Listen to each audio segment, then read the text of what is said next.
మాతృదేవతాయై నమః, పితృదేవాయ నమః, ఆచార్యదేవాయ నమః. జన్మనిచ్చిన కన్న తల్లికి, పెంచి పెద్ద చేసి సన్మార్గాన నడిపిన కన్న తండ్రికి, అక్షరభిక్ష పెట్టిన గురువులకు నమస్కరించి లోక కళ్యాణకాంక్షతో, సమాజ శ్రేయో దృష్టితో మానవజాతికి మహాభారత సంహితను అనుగ్రహించిన వివిధ తత్వవేది వేదవ్యాసుడు ఆదిముని పరాశరాత్మయుండు ఇచ్చిన మహాభారత సంహితలో జీవధాతువు ప్రాణభూతము అయిన రాయబార సన్నివేశాన్ని మనం ఆలకించబోతున్నాం.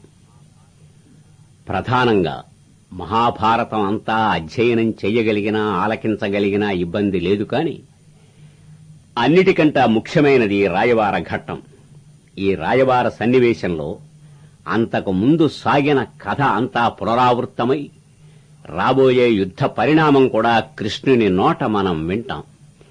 దీనిలో ప్రధానంగా రాజనీతిని నిక్షేపించి రాయబారి ఎలా ప్రవర్తించాలో, అలవైకుంఠపురంబులో నగరిలో ఆ మూల సౌధంబు దాపల మందారవనాంతరామృత సరః ప్రాంతేందు కాంతోపలోత్పల పర్యంకం మీద లక్ష్మీదేవితో హాయిగా సరసాలాడుకునే మహావిష్ణువు దేవకీనందనుడై ఆవిర్భవించి ఈ లోకానికి రాజనీతినంతను కరతలామలకం చేసిన సన్నివేశం ఈ రాయబారం.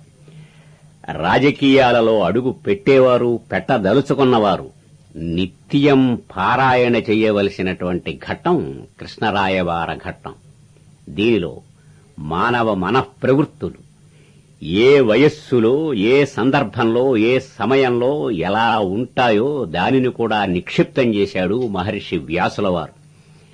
ఆయన అనుగ్రహించిన ఈ మహాభారతం జరిగిందా, ఏముంది భారతంలో కృష్ణ భజన తప్ప అనేవారందరూ కొంచెం కన్నులు తెరిచి మనస్సు వికసింపజేసుకోగలిగినట్లయితే భారతం జరిగినా జరగకపోయినా, ఏ దేశానికి చెందినవాడైనా, ఏ మతం వాడైనప్పటికీ ఒక్కమారు భారతాన్ని ఆమూలాగ్రము అనుశీలించగలిగితే, ఆ అవకాశం లేక రాయబార సన్నివేశాన్ని ఆలకించగలిగినప్పటికీ ఎంత లోకజ్ఞానం వారికి అలవడుతుందో, వారి మనస్సు ఎంత పదునుదేరుతుందో, బుద్ధి ఎంతగా వికసిస్తుందో ఒక్కసారి దానిని ఆలకించడానికి ప్రయత్నించండి. మహర్షి వ్యాసుల వారి కృషి, దానిని తెలుగు జాతికి అందించినటువంటి కవిత్రయం వారి బృహత్ ప్రయత్నం, ఇవన్నీ ధర్మతత్వజ్ఞులకు ధర్మశాస్త్రంగా, న్యాయ కోవిదులకు న్యాయశాస్త్రంగా, ఐతిహాసికులకు ఇతిహాసంగా, కావ్యవేత్తలకు మహాకావ్యంగా, లక్షణజ్ఞులకు లక్షణ శాస్త్రంగా, ఏది కాదు మహాభారతం అదొక విజ్ఞాన సర్వస్వం. ఆ విజ్ఞాన సర్వస్వంలో ప్రధానమైన మేరు శిఖరమైనటువంటి ఘట్టం రాయబార ఘట్టం. దాన్ని ఆలకించడానికి సావధాన చిత్తులై కూర్చోండి. బయలుదేరుతోంది రథం. శైబ్య సుగ్రీవ మేఘపుష్ప వలాహకాలను సన్నద్ధం చేసి రథానికి సంధించి కొరడా చేతపట్టి పగ్గాలు బిగబట్టి నిలబడ్డాడు సారథి దారుకుడు రథం మీద. రథాన్ని అధిరోహించవలసిన చక్రధారి లోపల నుంచి రావాలి. ఎవరైన నల్లనివాడు, పద్మనయనంబులవాడు, కృపారసంబు పైజల్లెడివాడు, మౌళి పరిసర్పిత పింఛమువాడు, నవ్వు రాజిల్లెడి మోమువాడు వాసుదేవుడు లోపల నుంచి రావాలి. ఆయన వచ్చేలోగా ఎక్కడున్నాం మనం, ఏమిటి రథం అని సందేహం కలిగేవారందరికీ మనం ద్వారకలో లేం, హస్తినాపురంలో లేం. అరణ్యవాస అజ్ఞాతవాసాలు పూర్తి చేసి పాండవులు విరాటనగరం విడిచి ఉపప్లావ్యం చేరి తమ రాజ్యభాగం తమకిప్పించమని ద్రుపద పురోహితుని రాయబారిగా పంపారు. దానికి ప్రతిగా ధృతరాష్ట్రుడు తన ఆంతరంగిక సచివుడైన సంజయుణ్ణి రాయబారానికి పంపాడు. కర్ర విరగకుండా, పాము చావకుండా సాగించాడు సంజయుడు రాయబారం. కర్ర విరవడమో, పావు చావడమో జరిగి తీరాలనే దృష్టితో పాండవులు కృష్ణుని పంపడానికి నిశ్చయించి సాయంకాల వేళ మహాసభని నిర్వహించారు. అందులో ద్రుపదుడు, విరటుడు, ఇంకా యుద్ధ సన్నద్ధులై వచ్చిన 7 అక్షౌహిణీల సేనాపతులు, దండనాథులు అందరూ ఆసీనులై ఉన్నారు. ఆ సభామధ్యంలో నవ్వు రాజిల్లెడు మోముతో ఉన్న వాసుదేవుని వైపు తిరిగి ధర్మరాజు, కృష్ణ, నేటి వరకు జరిగిన విషయాలు నీకు చెప్పవలసిన అవసరం లేదు. అక్కడ నువ్వు ఏం మాట్లాడాలనేది కూడా చెప్పనవసరం లేదు. అయితే మాకు వారికి ఏ విధమైన నష్టము కష్టము జరగకుండా ఉభయులము సోదరభావంతో పెరగడానికి, వృద్ధిలోకి రావడానికి యోగ్యమైన రీతిలో సంధిని సాగించు. వారు మాకు 5 గ్రామాలిచ్చినా శాంతియుతంగా బ్రతుకుతామని చెప్పు. అదే రీతిగా భీముడు, అర్జునుడు, నకులుడు అందరూ శాంతినే కోరారు తప్ప యుద్ధం ఎవరికీ అవసరమైనట్టు కనిపించలేదు. అందరి మాటలు వింటున్న సహదేవుడు లేచి, బావా, ఈ 13 సంవత్సరాలుగా మా అన్నగారుల యొక్క అభిప్రాయాలు, ఊహలు వేరు. ఈనాడు వీరందరూ శాంతి శాంతి అని ఉపనిషత్తులు పారాయణం చేస్తున్నారు. వీర క్షత్రియ ధర్మాన్ని అనుసరించి ఈ ఉపనిషత్ పారాయణాలు, శాంతి ప్రవచనాలు మేము చేయవలసినవి కావు. నువ్వు హస్తినాపురంలో అడుగు పెడుతూనే, రే దుర్యోధన, మర్యాదగా మా అర్ధరాజ్యం మాకిస్తావా? సహదేవుణ్ణొచ్చి మీ 100 మంది తలకాయలు తాటిపళ్లలా నేలకు రాల్చవన్నావా? ఈ ఒక్క మాటే చెప్పు అని వింటుంటే 4 అన్నగారులు శాంతి శాంతి అంటుంటే ఈ కుర్రకుంక లేచి తలలు తరగమంటావా అని వినేసరికి కొంచెం దడపుడుతుంది వయస్సు మళ్లిన వారికి. వయస్సులో ఉన్నవారికి ఉత్సాహం కలుగుతుంది. దానికి కారణం 5000 సంవత్సరాల క్రితం భారతంలో ఉన్న సహదేవుడు ఏ విప్లవ నినాదాన్ని ఇచ్చాడో ఈనాడు దేశంలో రక్తం పొంగుతూ కండరాలు బలిసి ఉన్న యువకులందరూ ఏమంటున్నారు? విప్లవం వర్ధిల్లాలి, రక్తం పారాలి, తలలు తెగాలి. ఈనాటి రక్తం పొంగే యువకుడు ఏ విప్లవ నినాదాన్ని ఇచ్చాడో అదే నినాదాన్ని వీళ్లందరికీ అన్నగారైన సహదేవుడు భారతం నాడే ఇచ్చాడు. అయితే ఆనాడు విప్లవ నినాదం ఇచ్చిన సహదేవుణ్ణి ఆపగలిగిన చిరునవ్వుతో ఉన్న కృష్ణుడున్నాడు. అభయహస్తం ఎత్తి మందలించగలిగిన ధర్మరాజున్నాడు. ఈనాడు దేశంలో అందరూ సహదేవులే. ధర్మరాజు లేడు, కృష్ణుడు లేడు. అందుకే మనం భారతాన్ని అందరికీ అందించాలి. మళ్లీ కృష్ణుడు లేవాలి, ధర్మరాజు ఆవిర్భవించాలి. ఆయన చిరునవ్వుతో సహదేవుణ్ణి ఆపాడు. వెనక్కాల నిలబడి ఉంది ద్రౌపదీదేవి. పరాత్పరుడు చిరునవ్వుతో ఆమె వైపు కన్నులు త్రిప్పాడు. వస్తున్నది ద్రౌపది. ఎలా ఉన్నదావిడ? సర్వలక్షణ సంపన్నం మహాభుజగవర్చసం కేశపక్షం వరారోహ గృహ్య వామేన పాడిన బరిమీద బుసకొడుతున్న నల్ల కోడె త్రాసుపాములా నిగనిగలాడే జుట్టుముడి విప్పి ఎదరకు వేసి, అయంతే పుండరీకాక్ష దుశ్శాసనకరోద్ధృత. కృష్ణ, 13 సంవత్సరాల క్రితం కురు సభాభవనంలో దుష్ట దుశ్శాసనుడు పట్టి లాగగా మిగిలిన జుట్టుముడిని మరిచిపోకుండా అక్కడేం మాట్లాడాలో అది మాట్లాడవయ్యా. నేనెవరినయ్యా? వరమున బుట్టి తిన్ భరతవంశము జొచ్చితి. ద్రుపద మహారాజు యజ్ఞవేదిక నుండి ప్రభవించి పాండురాజు ఇంటి కోడలిగా వచ్చి మహాయోధులైన పాండవుల పత్నినై, మహారథికులైన ఉపపాండవుల తల్లినై, సర్వసేనాపతి అయిన ధృష్టద్యుమ్నుని సోదరినై, నీకు వరసకు చెల్లెలినైన దానినే నన్నేం చేశారయ్యా వారు? నిండు కొలువుకి జుట్టుపట్టి లాక్కెళ్లి వస్త్రాపహరణం చేయడానికి ప్రయత్నించారే. నా అంతటిదానికే ఇంత అవమానం జరిగితే ఇంక లోకంలో ఏ ఆడదానికి రక్షణ ఉంటుందని వీరంతా నిన్నక్కడికి చెంబుతోమి యాచనకు పంపుతున్నారయ్యా.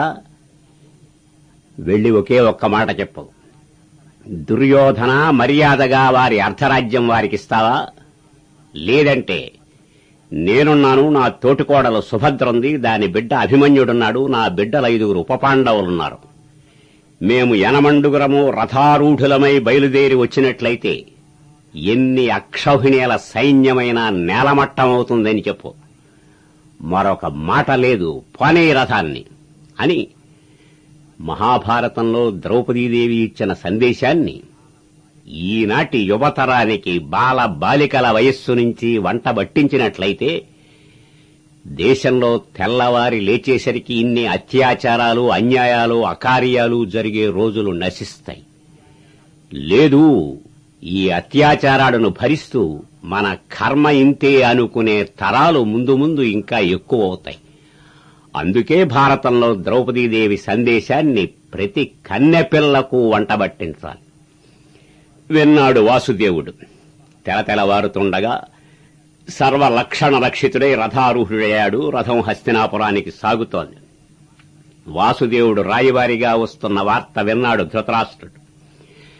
వింటూనే తన మంత్రిని పిలిచి, మహామంత్రి, దేవకీనందనుడు మన నగరానికి రాయబారిగా వస్తున్నట్ట. ఆయన వస్తున్నటువంటి రాజమార్గంలో ఎక్కడా గోతులు గతుగులు లేకుండా హాయిగా అద్దం మీద పాలలా ఆయన రథచక్రాలు నడవాలి. రాజభవనాలకు, నగరంలో ఉండే సౌధాలకు అన్నిటికీ తెల్లని వెల్లలు వేయించాలి. మామిడాకుల తోరణాలు, పూల మాలలు అలంకరించాలి.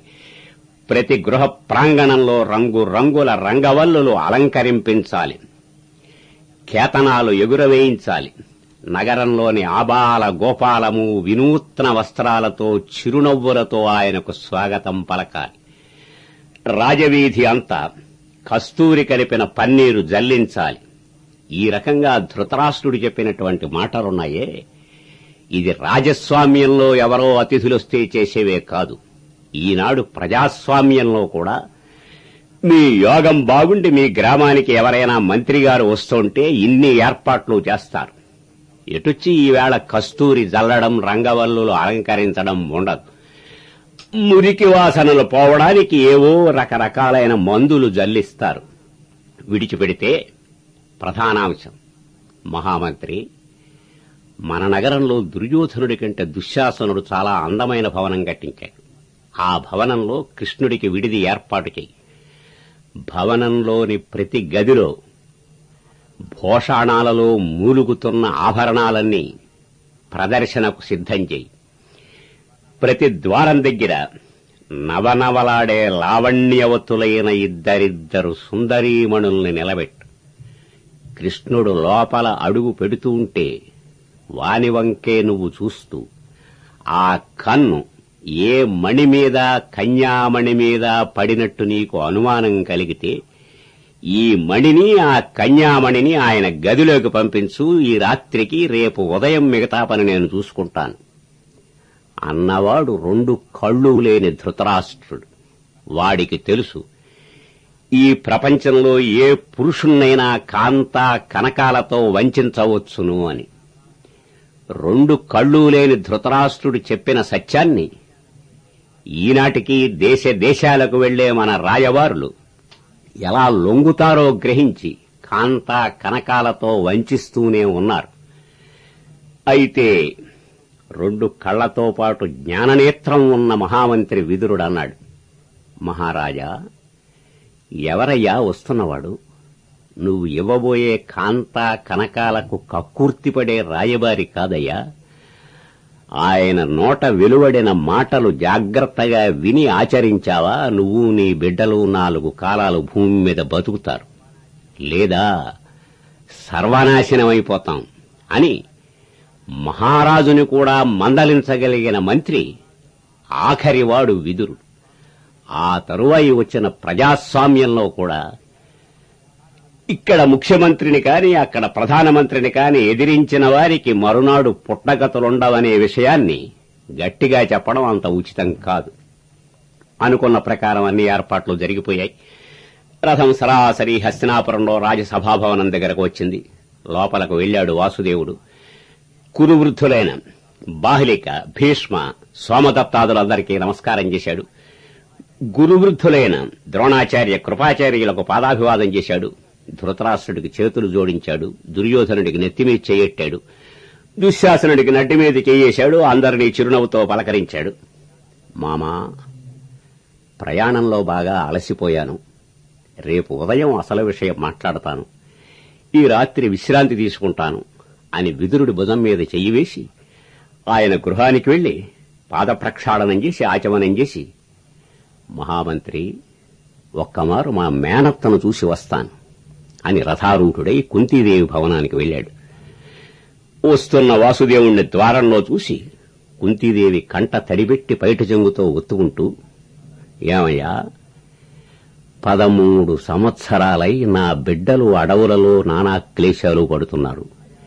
ఇక్కడ ఈ దాయాదుల కొంపలో వారి దయాధర్మ భిక్షం మీద నేను బతుకుతూ ఉంటే ఒక్కనాడు వచ్చి, అత్త ఎలా ఉంది నీ ఆరోగ్యం, నిద్ర పడుతోందా, హాయిగా అన్నం అరుగుతోందా అని 2 క్షణాలు మాట్లాడడానికి తీరికలేని ఉద్యోగం వెలగబెడుతున్నావుటయా అని గోలున విలపించింది.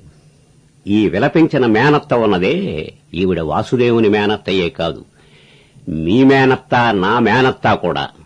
వాళ్ల ఇంట్లో కష్టం వచ్చినప్పుడు మనం పరామర్శకు వెళ్లకపోయినట్లయితే ఇదే రకంగా దెప్పి పొడుస్తారు. అవునయ్యా, మీరు పెద్ద పెద్ద చదువులు చదివి ఉద్యోగాలు వెలగబెడుతున్నారు, కళ్ళు నెత్తిమీదకొచ్చాయి, మేం మీకెక్కడ కనిపిస్తాం అని దెప్పి పొడవకపోయినట్లయితే అది ఆడమేనత్త కాదు, అది స్త్రీజాతి లక్షణం. అందుకే భారతాన్ని పదే పదే చదవాలి. భారతం జరిగినా జరగకపోయినా రక్తమాంసాలున్న గుండెకాయ నిండిన మానవ ప్రాణి ఎక్కడ ఉన్నా, ఏ వయస్సులో ఏ దశలో ఎలా మాట్లాడుతుందో దానికి ఏం సమాధానం మనం చెప్పాలో భారతం పాఠం చెబుతుంది. కొంతసేపు ఓదార్చాడు వాసుదేవుడు. కృష్ణ, ఎందుకయ్యా వచ్చావిక్కడికి? అదేమిటత్తా, మీ పెద్దబ్బాయి వెళ్లమన్నాడు, వాళ్ల రాజ్యం వాళ్ళకి ఇప్పిద్దామని వచ్చాను. ఓ యామాయకుడా, నా పెద్దబ్బాయికి బుద్ధి లేపితే నీకైనా బుద్ధి లేదటయ్యా. నా ఇంటి కోడలిని నిండు సభలో నిలబెట్టి వస్త్రాపహరణం చేయడానికి ప్రయత్నించిన దుర్మార్గుల ముందు చెయ్యి జాపి యాచించడానికా వచ్చావు? ఇది మన పుట్టింటికి ఎంత కళంకమయ్యా. ఈవేళ మా బావగారి బిడ్డలు మమ్మల్ని ఏదో పరాభవిస్తున్నారని ఏడవటంలే, ఇటువంటి కొంపలో పడేసినందుకు నా పుట్టింటి వాళ్ళని తిట్టుకుంటున్నానయ్యా అనే మాట కుంతీదేవేనా? ఇది వింటున్నటువంటి వారి ఇళ్లలో ఎందరో ఆడవాళ్లు ఈ మాట మాట్లాడరు. మా పుట్టింటి వారికి బుద్ధి లేక ఈ కొంపలో పడేశారు అని తిట్టనటువంటి ఆడది దేశంలో ఉన్నట్లయితే ఆనాడు భారత ప్రవచనానికి అవసరమూ లేదు, ఆవశ్యకమూ లేదు. ఇంతగా మానవ మనస్తత్వాన్ని మన ముందు ఉంచినటువంటి ఇతిహాసం కనుకనే తరతరాలుగా ఈ జాతి దాన్ని శిరోధార్యంగా భావిస్తోంది. అప్పుడన్నాడు వాసుదేవుడు, ఎందుకత్తా విచారిస్తావు? ఈనాడు ఈ కురు వంశ స్త్రీలు ఎలా సంతోషంతో ఉన్నారో, నువ్వు ఎంత చింతిస్తున్నావో, నీ చింతకు 100 రెట్లు అధికమైన శోకంతో మరణించిన భర్తల కోసం గుండెలు బాదుకుంటూ జుట్టు విరబోసుకుని కురుక్షేత్రంలో గోలున ఈ కురు వంశ స్త్రీలందరూ తిరిగే రోజు రాబోతోంది. ఆనాడు నువ్వు బంగారు తూగుటూయల మీద నీ బిడ్డలు రత్న సింహాసనాల మీద అలరారుతుంటే చూసి ఆనందిద్దువుగాని అది సాగించడానికే నేను వచ్చాను అని ఓదార్చి వెళ్లాడు. రాత్రికి హాయిగా విశ్రమించాడు. తెలతెలవారుతోంది. సభాభవనానికి దేశంలో ఉన్నటువంటి మహాయోధులతో పాటు మహారాజులందరూ కూడా వచ్చారు. వాసుదేవుడు ఉచిత ఉన్నత ఆసనం మీద ఉన్నాడు. ఎదురుగా ధృతరాష్ట్రుడు, ఆయన ప్రక్కనే మంత్రి విదురుడు, ఆ ప్రక్కగా ఒకే ఆసనం మీద దుర్యోధనుడు, కర్ణుడు, ఈ వంక దుశ్శాసన శకునులు, ఆ వెనుక భాగాన సంజయుడు, ఇలా ఎవరి ఆసనాల మీద వారు అలంకరించి ఉండగా జలదస్వన గంభీరత ఎలుగొప్పగా వాసుదేవుడు గళం సవరించి మధుర గంభీర గళంతో, మామా ధృతరాష్ట్ర మహారాజా, ధర్మజ భీమ అర్జున నకుల సహదేవులు 5 ఇచ్చిన సందేశ సారాంశాన్ని ఈ సదస్సులందరి సమక్షంలో నీకు వినిపించడానికి ఉద్యుక్తుణ్ణవుతున్నాను. సావధాన చిత్తులై అందరూ ఆలకిస్తూ గుణదోషాలను వివేచన చేసి చూడండి. ఈనాటి వరకు భరతవంశం న్యాయబద్ధము సత్యధర్మయుతము అయిన దారిని నడుస్తూ ఈ సింహాసనం అధివసించిన చక్రవర్తులందరూ దేశంలోని చక్రవర్తుల మన్ననను పొందుతున్నారు. ప్రజలందరి అభిమానాన్ని చూరగొన్నారు. ఆ కీర్తి పతాకం గగన తలంలో వెలుగుతోంది. దానిని కాపాడుకోవడం మీ విధి.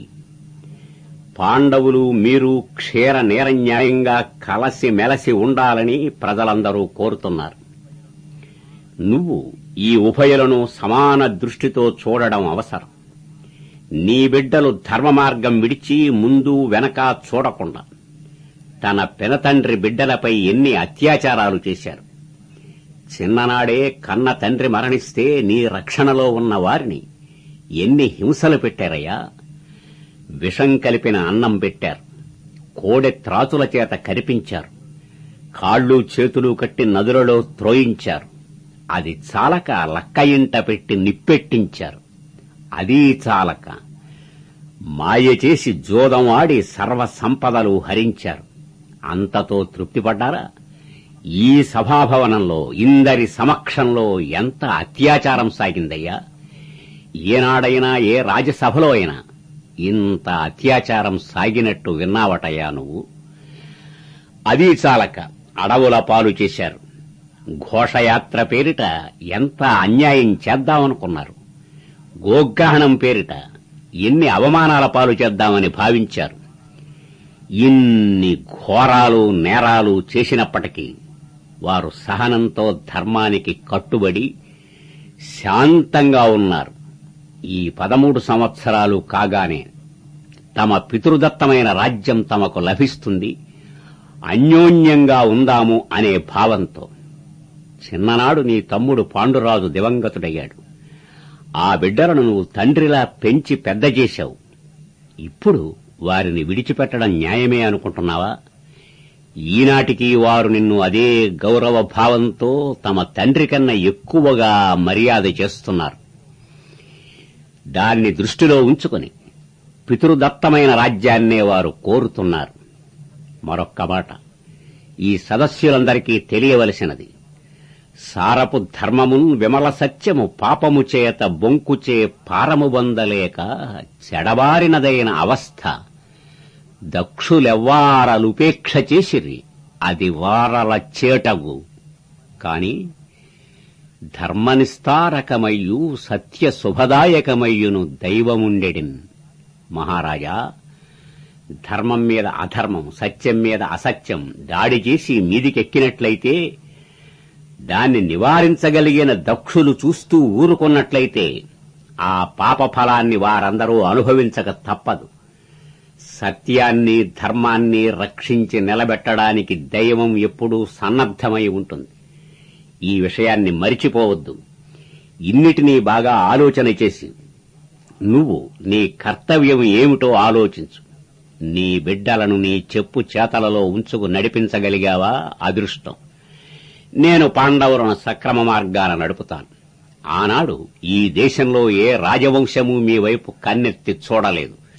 శాంతి సౌభాగ్యాలతో మీరంతా అలరారుతారు.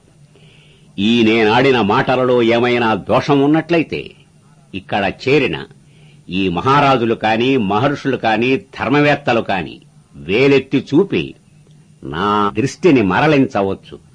నేను అది వినడానికి కూడా సన్నద్ధంగా ఉన్నాను. కాని ఒక్క విషయం మరిచిపోకు. యుద్ధమే సన్నద్ధమైనట్లయితే రాజవంశాలన్నీ నాశనమైపోతాయి. దాన్ని ఎవరూ కోరుకోరు. శాంతియుత సహజీవనమే లోకానికి రక్ష. ఆ రక్ష ఇవ్వగలిగిన శక్తి నీ ఒక్కడికే ఉన్నది. అది దృష్టిలో ఉంచుకొని నీ బిడ్డలను దారిలో పెట్టడానికి ప్రయత్నిస్తావని విశ్వసిస్తున్నాను. ఇందులో ఉన్న దోషాన్ని లేదా గుణాన్ని పెద్దలైన వారు చెప్పవచ్చు. ఈ సమయంలో నీ దుర్యోధనుని అవినీతిని, అక్రమాన్ని, అన్యాయాన్ని మళ్లీ ఏకరు పెట్టవలసిన అవసరం నాకు కల్పించవద్దు. జరిగిన గాథను మరిచిపోదాం. అన్నీ తవ్వి తలకెత్తుకోవడం వల్ల ప్రయోజనం లేదు. ఇంత గట్టిగా ఎందుకు చెప్పవలసి వస్తోంది అంటే 18 అక్షౌహిణీల మహాయోధులందరూ మారణ హోమం అయిపోతున్నారు. అది సాగించడం ఇష్టం లేక సుఖ జీవనాన్ని వీరందరికీ ప్రసాదించే సంకల్పంతో నేను రాయబారిగా వచ్చాను. మామా, మిగిలిన సదస్యుల అభిప్రాయాలు తెలుసుకో అని సావధాన చిత్తుడై మౌనం వహించాడు. సభలో ఉన్న నారద, కణ్వ, పరాశరాది మహర్షులందరూ ఉపాఖ్యాన రూపంలో హితబోధ చేశారు. భీష్మద్రోణులు గట్టిగా మందలించారు. విదురుడు కూడా యథాశక్తిగా వారించడానికి ప్రయత్నించినా చెవిని పెట్టకుండా దుర్యోధనుడు, ఓ మహామహులారా, నాకు ధర్మం తెలియదని బోధించడానికా మీరంతా పూనుకున్నారు? జానామి ధర్మం నచమే ప్రవృత్తి. తెలుసు నాకు ధర్మమేదో, కాని అది ఆచరించడానికి సుముఖంగా లేను. జానామ్యధర్మం నచమే నివృత్తి. అధర్మము అన్యాయము ఏమిటో కూడా తెలుసు, దాన్ని విడిచిపెట్టను లేను. ఎందుకు మీరింత అవస్థపడతారు? పరమేశ్వరుడు నా నుదుట ఏమని రాసి పారేశాడో అలా జరుగుతుంది అని అట్టహాసం చేస్తూ సభ నుంచి బయటికి వెళ్లిపోయాడు. వానితో పాటే కర్ణ, శకుని దుశ్శాసనులతో దుర్యోధనుని సోదరులందరూ సభ నుంచి నిష్క్రమించారు. విన్నాడు ధృతరాష్ట్రుడు. కృష్ణుని సభాసదులను అవమానించి వెళ్లాడు దుర్యోధనుడని.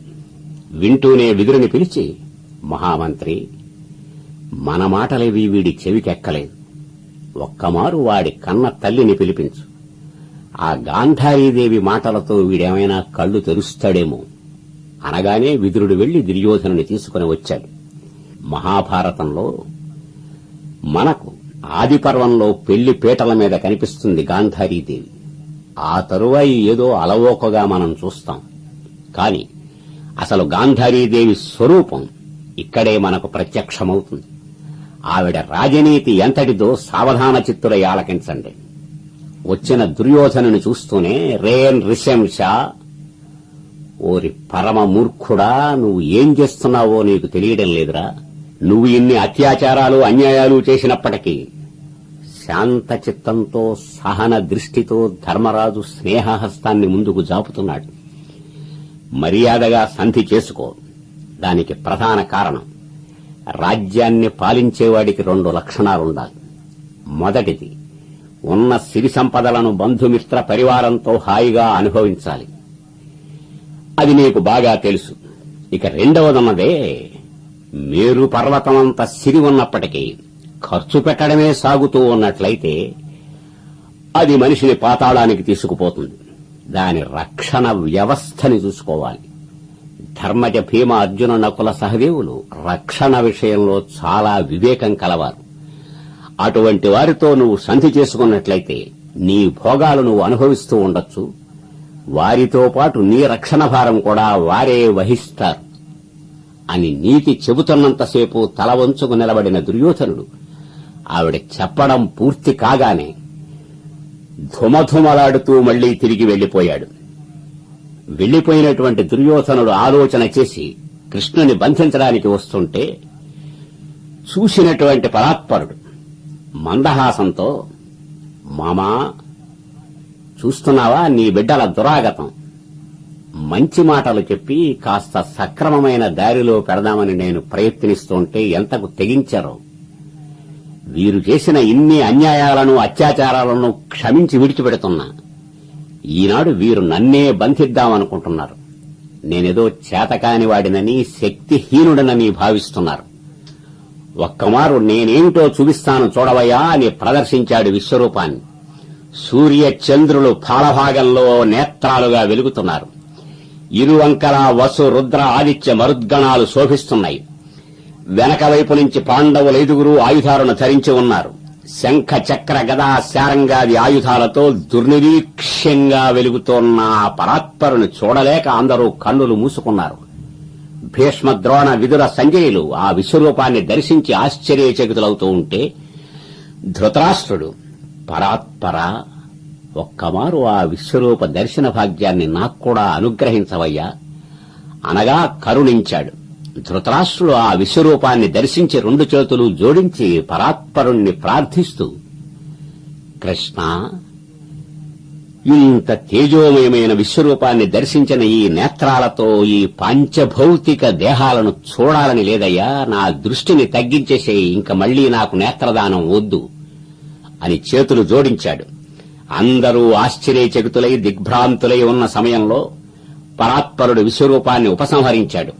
ఉపసంహరిస్తూనే సభాభవనం వెలుపలకు వస్తూ, ఓ సదస్యారా, నా కర్తవ్య నిర్వహణలో నేనేమైనా పొరపాటు చేశానా? ఉంటే నన్ను మందలించండి. లేదా వీరి అశక్తత, వారి దుర్జనత్వం, వీటి గురించి మీరు చెయ్యవలసిన ఆలోచన చెయ్యండి. అనంతర కర్తవ్య నిర్వహణకు నేను వెడుతున్నాను అంటుండగా ధృతరాష్ట్రుడు విదురుని చేయి పుచ్చుకొని కృష్ణుని వరకు వచ్చి, దేవకీనందన, చూస్తున్నావు గదా నా బిడ్డల మీద నా అధికారం ఎంత ఉన్నదో. ఒక్క విషయం చెప్పవయ్యా.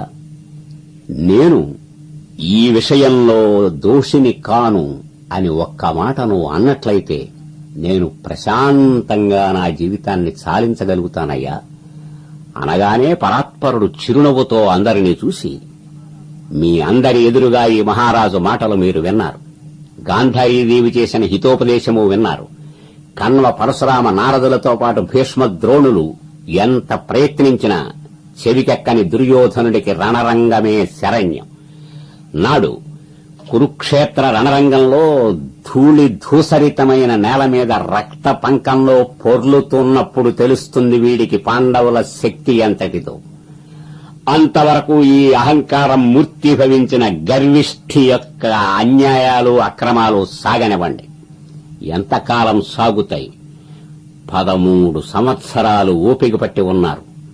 మండుతున్న మంటని గుండెలలో నిలుపుకుంటూ అది చల్లార్పుకుందామని ఎంత ప్రయత్నించినప్పటికీ ఆ అగ్నికి వీడి అహంకారం ఆజ్యాహుతి అవుతూనే ఉంది. ఈ రణయజ్ఞం సాగి తీరవలసిందే. ఆ మహాయజ్ఞంలో 11 అక్షౌహిణీలతో ఈ కురు సార్వభౌముడు నిహతుడు కాక తప్పదు. మామా, సెలవు తీసుకుంటున్నాను అని కృష్ణుడు రథాన్ని కుంతీదేవి ఇంటికి పట్టించాడు. అనుకున్నంత అయింది. రాయబారం విఫలమైపోయింది. ఇప్పుడు నీ బిడ్డలకేదైనా సందేశం ఇస్తావా అంటే ఆవిడ అన్నది, రాజమాత ఏ మహోద్దేశంతో సంతానాన్ని కంటుందో ఆ ఉద్దేశాన్ని నెరవేర్చవలసిన సమయం ఆసన్నమైందని నా బిడ్డలందరికీ చెప్పు. నా పెద్ద కోడలు ఏం చెబుతుందో అలా చెయ్యమన్నానని నా 3వ బిడ్డ అర్జునుడితో చెప్పు. పోనీ రథాన్ని. వాసుదేవుడు అత్తగారికి నమస్కారం చేసి రథారూఢుడై ఎవలకు వచ్చి వీడ్కోలివ్వడానికి వచ్చిన పెద్దలందరికీ నమస్కరించి, కర్ణ, కొంచెం నగరపు సరిహద్దుల వరకు నన్ను దిగవిడిచి వద్దువుగాని రావయ్యా అని 2 రథాలను హస్తినాపురపు సరిహద్దుల వైపు నడిపించాడు. యమునా నదీ తీరంలో ఒక చెట్టు నీడన 2 రథాలు నిలిపారు. వాసుదేవుడు రథం దిగాడు. ఆ వెనుకనే కర్ణుడు దిగాడు. ఉభయులు నదీ తీరం దగ్గరికి వెళ్లి పాదప్రక్షాళనం చేసి ఆచమనం చేసి నిలబడ్డారు. అప్పుడు వాసుదేవుడు, కర్ణ, నీకొక పరమ రహస్యం చెప్పాలని ఇక్కడికి తీసుకువచ్చాను. ఏమిటయ్యా అది కృష్ణ? ఈనాటి వరకు నువ్వు ఎవరి ఇంట్లో పెరుగుతున్నావో వారి బిడ్డవు కాదు. కృష్ణ, ఈ రహస్యం నా చిన్ననాటి నుంచి నీలాటి రేవులో ఆడవాళ్లు గుసగుసలాడుకుంటుంటే వింటూనే ఉన్నానయ్యా. నాడే కాదు, ఈనాడైనా ఎవరయ్యా ఈ విషయంలో సాక్ష్యం చెప్పగలవారు? చెప్పిరిబో. ఈ పరమ రహస్యాన్ని బయట పెట్టడం ఎంత ప్రమాదకరమో తెలియకనే మాట్లాడుతున్నావా కృష్ణ? కర్ణ, ఎంత అమాయకంగా ఉన్నావయ్యా. అది ఎంత ప్రమోదకరమో నీకు తెలియజెప్పడానికే ఇక్కడకు తీసుకువచ్చాను. ఈనాడు మీ అమ్మ కుంతీదేవి స్వయంగా చెబుతుంది నువ్వు తన బిడ్డవని. నేనున్నాను సాక్ష్యం ఇవ్వడానికి. ఏ క్షణంలో నువ్వు కుంతీదేవి పెద్ద బిడ్డవు అని తెలుస్తుందో ఆ మరుక్షణంలో ధర్మరాజు వచ్చి నీ పాదాలు పడతాడు. భీమ, అర్జున, నకుల సహదేవులు నీకు కావలసిన సేవలు చేస్తారు. నువ్వు కుంతీదేవి పెద్ద బిడ్డవని తెలిసిన ఉత్తర క్షణంలో దుర్యోధనుడు యుద్ధం మాని అరణ్యాలకు పారిపోతాడు. ఈ కౌరవ సామ్రాజ్యమంతా నీకు పాదాక్రాంతమవుతుంది, ఏ శ్రమ లేకుండా. ఆలోచించుకో. సామ్రాజ్యమే కాదు, నాడు ద్రౌపదీ స్వయంవర వేళ నువ్వు కూడా వెళ్లావు మత్స్యయంత్రాన్ని కొడదామని. గ్రహస్థితి వికటించింది. ఇప్పటికింకా నీకు ద్రౌపది మీద మనసు ఉన్నట్లయితే ఆమె నిన్ను 6వ భర్తగా స్వీకరించేటట్లు చేస్తాను. బాగా యోచించి సమాధానం చెప్పు అనగానే కర్ణుడు, కృష్ణ, నా మీద నీకు ఇంత ప్రేమ, అభిమానము, వాత్సల్యము, సౌహార్దము ఉన్నాయని తెలియదయ్యా. సామ్రాజ్యాన్ని, సౌందర్య రాశిని ఏ అలసట లేకుండా నాకు పాదాక్రాంతం చేస్తున్న నీకు నా భవనంలో ఒక శిలా విగ్రహం వేసి రోజు కొబ్బరికాయ కొట్టి పూజ చేసి పాదాలకి నమస్కారం చేయాలయ్యా. కాని అదే చేశానో నా అంత క్రూరుడు, కృతఘ్నుడు ప్రపంచంలో ఉండడు. అందుచేత నువ్విస్తానన్న సామ్రాజ్యాన్ని, సౌందర్య రాశిని గడ్డి పరకలా తీసి పక్కన పెడుతున్నా. దానికి మొదటి కారణం, ఏనాడు నన్ను కని గంగలో విడిచిందో మా అమ్మ కుంతీదేవి, నాటి నుంచి నేటి వరకు నేనేమయ్యానో అనే బాధతో, పుత్ర శోకంతో ఏడుస్తూనే ఉంటుంది. తల్లి పేగుపడే బాధ ఉన్నదే కృష్ణ, అది నీకు చెప్పవలసిన పని లేదయ్యా. మీ అమ్మ కూడా చవిచూసింది దీన్ని. ఇక నేను దొరికిన క్షణంలో తన పుత్తేళ్లలోకి తీసుకుని పాలిచ్చి పెంచి నా మలమూత్రాలు ఎత్తి ఇంత పెద్దవాణ్ణి చేసి నాకు వివాహ కర్మ జరిపించి నాకు కలిగిన బిడ్డలను తన మనుములుగా పెంచుకుంటున్న ఇల్లాలి దగ్గరకు వెళ్లి, నేను కుంతీదేవి పెద్ద బిడ్డని, ఈ సామ్రాజ్యానికి అధిపతిని, నీకు నాకు ఏమిటి సంబంధం అని ఒక్క మాట అంటే కృష్ణ, ఈ 60-70 సంవత్సరాలుగా పెంచిన ప్రేమ నిండిన గుండె ఆగి మరణిస్తుందయ్యా ఆ ఇల్లాలు. ఎందుకయ్యా ఇన్ని క్లేశాలు పడి పిల్లల్ని నానా యాతనలు పడుతూ పెంచి పెద్ద చేయడం? వార్ధక్యం వచ్చేసరికి వాళ్లకి రక్తపు పోటు, పక్షవాతం వచ్చి మంచాన పడేటట్టు ప్రవర్తించే దౌర్భాగ్యులందరికీ కర్ణుడు ప్రతినిధి కాబోడు కాడు. ఇది మొదటి కారణం. ఇక రెండవ కారణం, నేనెవరినో, నా శక్తి సామర్థ్యాలేమిటో తెలియకుండా దుర్యోధనుడు అస్త్ర విద్యా ప్రదర్శన వేళ నన్ను గాఢాలింగనం చేసుకుని అంగరాజ్యానికి పట్టాభిషిక్తుణ్ణి చేసి నాటి నుంచి నేటి వరకు తానే నేనుగా, నేనే తానుగా అద్వైత భావంతో తన సోదరుల కంటే మిన్నగా రాజభోగాలు నాకు పంచిపెడుతున్నాడు.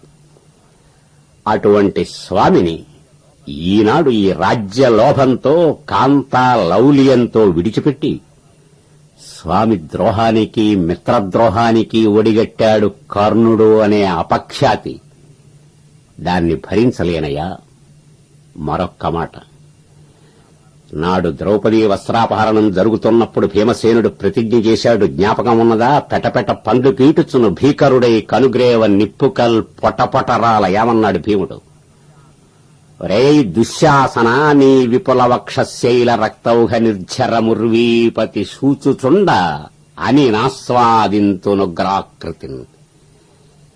మీ అన్నయ్య చూస్తుండగా నీ రొమ్ము చీల్చి రక్తం తాగుతానని, దుర్యోధనుడి తొడలు విరగకొడతానని ప్రతిజ్ఞ చేశాడు.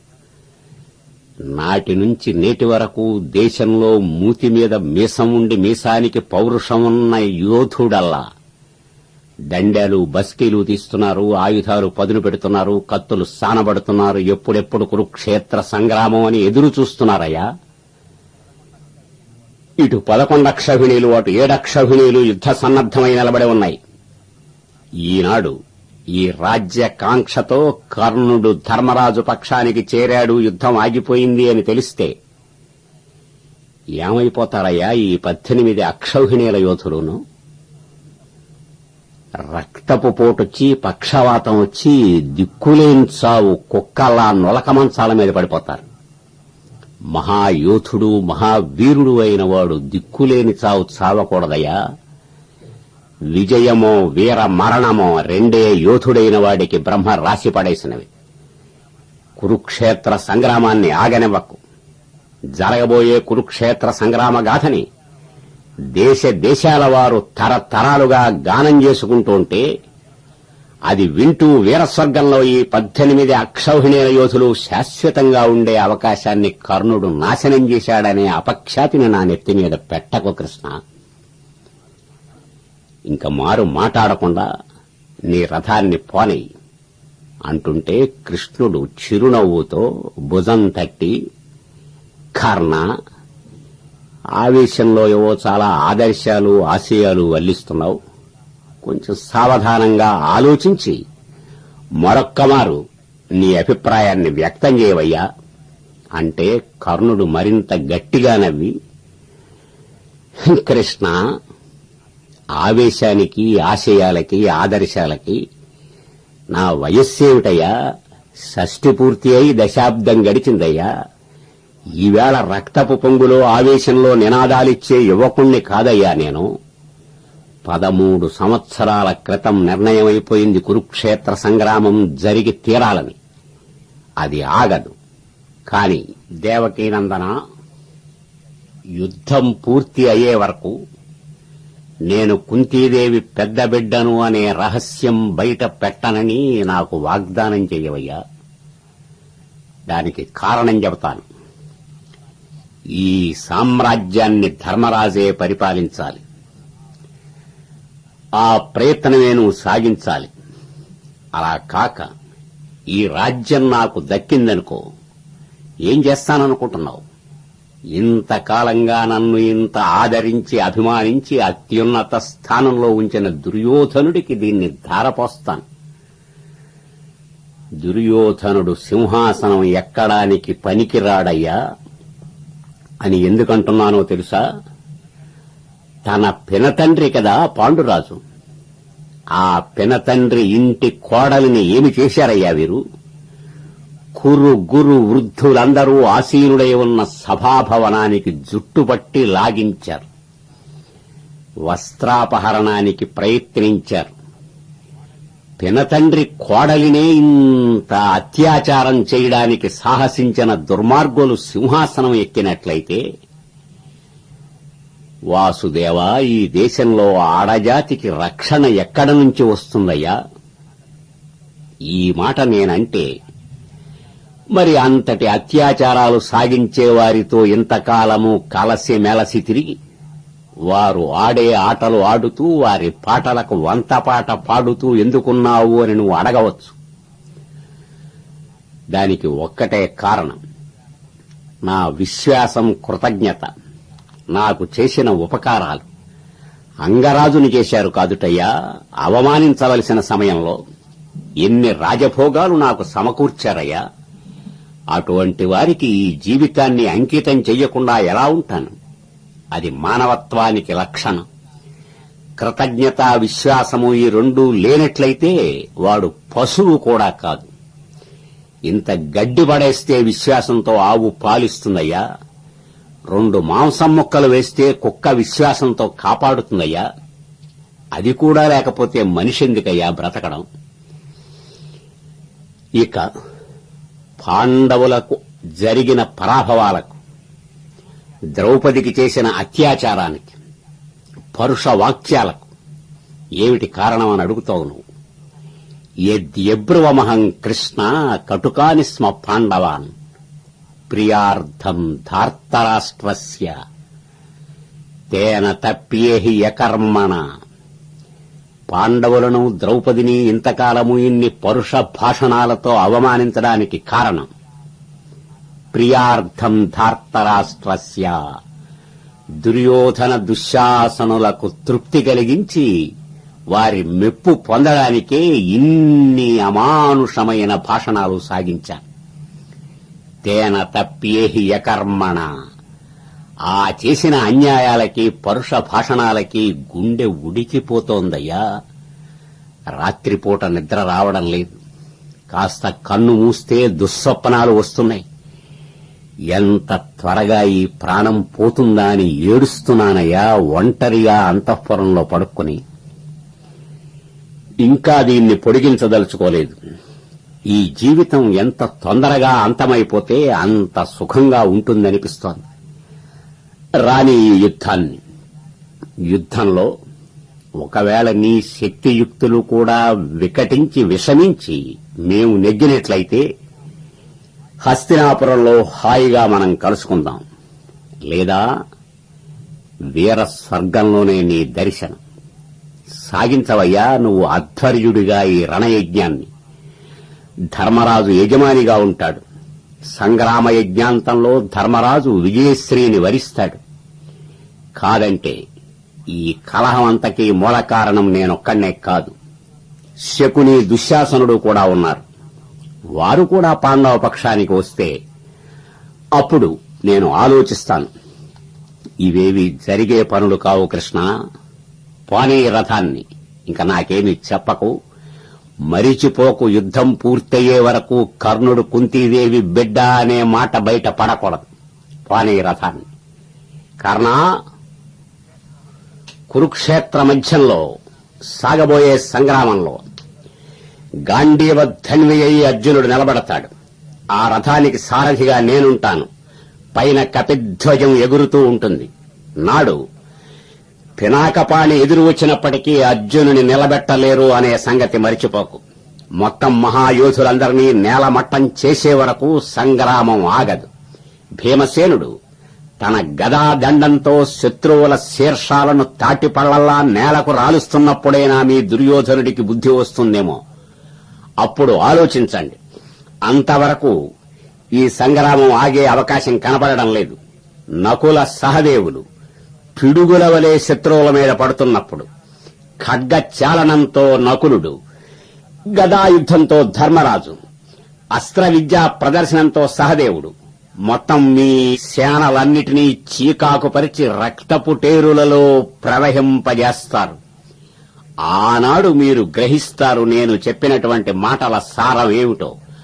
అదే శరణ్యమైనట్లయితే నడిపించు మీ సేనలన్నిటినీ మీ మహారాజుతో చెప్పి కురుక్షేత్ర రణరంగంలో గజ ఘీంకారాలు, భేరీ భాంకారాలు, ధనుష్టంకారాలు, మారు మ్రోగాలి అమావాస్య నాడు వెడుతున్నాను. పోనీ మీ రథాన్ని అని వాసుదేవుడు రథాన్ని హస్తినాపురం నుంచి ఉపప్లావ్యం వైపు నడిపిస్తున్నాడు. చిరుగంటల మ్రోతలు దూరానికి వెడుతున్నాయి. కర్ణుని రథం హస్తినాపురం వైపు తిరిగింది. ఆ మరునాడు ఏ విధంగా అయినా యుద్ధాన్ని ఆపాలి, అన్నదమ్ములు కొట్టుకు చచ్చిపోతే చూడలేను అని అనుకుంటూ ఆ సాయంకాలం కుంతీదేవి యమునా నదీ స్నానానికి వెళ్లిన కర్ణుణ్ణి కలుసుకోవడానికి ఒంటరిగా బయలుదేరింది. నదీ స్నానం చేసి అర్ఘ్యప్రదానం చేసి కర్ణుడు గట్టు మీదకి వస్తున్నాడు. దూరంగా నిలబడి ఉంది తల వంచుకొని. చూసి కర్ణుడు చేతులు జోడించి, పాండురాజ మహిషి, ఒంటరిగా ఈ సాయం సంఖ్యలో నదీ తీరానికి ఎందుకమ్మా వచ్చావు అనగానే కుంతీదేవి కన్నీరు తుడుచుకుంటూ, నాయనా, ఒక్కమారు నన్ను అమ్మా అని పిలవరా? కన్య వయసున భాస్కరు కరుణ వలన నిన్ను కన్నానురా. నా మాట విని ఇప్పుడు నువ్వు ధర్మరాజుకి అన్నగారిగా నిలబడతావని అర్థించడానికి వచ్చాను.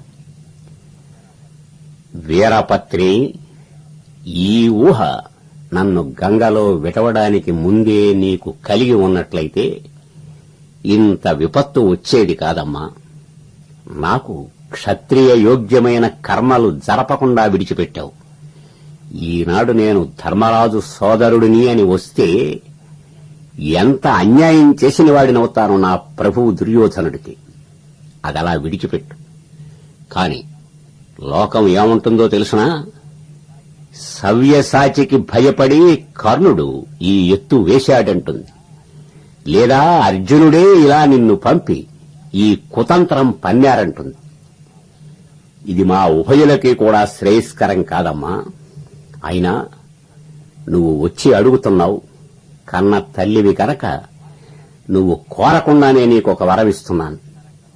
యుద్ధరంగంలో ధర్మజ, భీమ, నకుల సహదేవులు ఎవరు చేతికి చిక్కినా చంపకుండా విడిచిపెడతాను. అర్జునుడు ఎదురు పడ్డాడో వాడో నేనో ఒకరమే మిగలాలి. ఎప్పుడైనా పాండవులు 5గురే, 6వ వాడు లేడమ్మా. యుద్ధంలో నేను మిగిలానా? నాతో పాండవులు 5గురు, లేదు వాళ్ళ 5గురు. ఈ మాట పొల్లు పోవడానికి వీల్లేదు. మరొక్క రహస్యం, యుద్ధం పూర్తి అయ్యే వరకు ఈ మాట బయట పడనివ్వకు. నీకు తెలుసు, నేను అన్నగారినని తెలిసినట్లయితే ధర్మరాజు యుద్ధం మానేసి వచ్చి నా కాళ్ల మీద పడతాడు. కొంపలు ములిగిపోతాయమ్మా. రాని ఈ సంగ్రామాన్ని, ఈ కురుక్షేత్ర సంగ్రామ గాథ తరతరాల జనానికి కళ్ళు తెరిపించాలమ్మా. అన్యాయాలకు, అత్యాచారాలకు ఎటువంటి శిక్షలు పడాలో నేర్పుతుందమ్మా ఈ సంగ్రామం. దీన్ని ఆపు చేయవద్దు. రాజమాత నమస్కారం, వెళ్లి రావమ్మా. చేసేది లేక కుంతీదేవి స్వగృహానికి తరలి వచ్చింది. కర్ణుడు ఒక్కమారు కన్నులు పైకెత్తి సూర్యునికి 2 చేతులు జోడించి తలదించుకుని రథాన్ని హస్తినాపురం వైపు నడిపిస్తున్నాడు. కురుక్షేత్ర సంగ్రామానికి సన్నాహాలు సాగుతున్నాయి. స్వస్తి.